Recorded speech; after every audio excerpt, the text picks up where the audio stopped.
দেখুন বন্ধুরা, দেখুন একটি মেয়ে অনেক মাল সামানা নিয়ে রাস্তার পাশে দাঁড়িয়ে আছে। সে কিন্তু দুর্গম যে পাহাড়ি, সে পাহাড়ে উঠবে অবশ্যই এই মাল সামানা নিয়ে অপেক্ষা করছিল। এই মোটরসাইকেল বললো, ভাইয়া আমাকে ওই পাহাড়ে কি উঠিয়ে নিতে পারবেন এই মাল সামানা সঙ্গে? কোনো বিষয় না, আমার অনেক অভিজ্ঞতা রয়েছে। তাহলে ধীরে ধীরে দেখুন ভিডিওটা, যে সে সিট কভার থেকে এমন একটি চেন বাইর করলো। সেই চেনটা কিন্তু খাত খাত করে কিন্তু সিস্টেম করে তৈরি করা, এইভাবে কিন্তু সে আটকাই নিল অবশ্যই টায়ারের সাথে।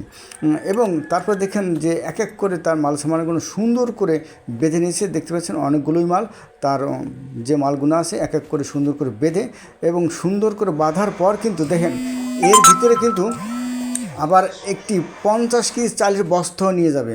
ভিডিওটা দেখতে থাকুন, কী আশ্চর্যজনক বিষয়। দেখতে পাচ্ছেন এই 50 কেজি চালের বস্তা অবশ্যই ইঞ্জিন কভারের উপরে যে তেলের ট্যাঙ্কার থাকে, সেই ট্যাঙ্কার উপর সুন্দর করে বেঁধে নিয়েছে। নেওয়ার পরে মেয়েটিকে বলো, তুমি এখন ওঠো। ওঠার পর দেখুন এখন হেলমেটটা দিল। হেলমেটটা দেওয়ার পর যে তুমি এটা পরে নাও, যেহেতু দুর্গম পাহাড়ি এলাকায় ধীরে ধীরে উঠতে হবে। 188 গতিতে কিন্তু স্টার্ট দেওয়ার পর কিন্তু ধীরে ধীরে তিনি গিয়ার দিয়ে কিন্তু আস্তে আস্তে উঠতেছেন পাহাড়ে। দেখতে থাকুন যে এই পাহাড়ে তিনি উঠতে পারবেন কিনা এই মাল সামানা সহকারে, দুজন যাত্রী, ড্রাইভার এবং যাত্রী সহকারে।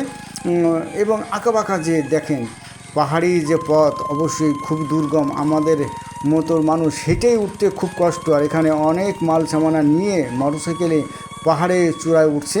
অবশ্যই যে যেখান থেকে এই ভিডিওগুলো দেখছেন, যদি আমার পেজটায় নতুন হয়ে থাকেন বা আমার চ্যানেলটা নতুন হয়ে থাকেন, অবশ্যই চ্যানেলটাকে সাবস্ক্রাইব করে দেবেন এবং পেজটিকে ফলো করে দেবেন। দেখতে থাকুন ভিডিওটা। অবশ্যই দুর্গম এলাকায় এই ধরনের মোটরসাইকেলের মাধ্যমে কিন্তু যানবাহন চালায়। যারা মাল আনা না করে তারা কিন্তু এই ধরনের মোটরসাইকেল তারা চালায়। অবশ্যই সবাই কিন্তু পারে না, কিছু কিছু লোক, দক্ষ লোক আছে, তারা কিন্তু এই ধরনের বাইক দিয়ে কিন্তু মাল সামানা পাহাড়ে তুলে। ধন্যবাদ সবাইকে। আসসালামু আলাইকুম ওয়া রাহমাতুল্লাহি ওয়া বারাকাতুহু।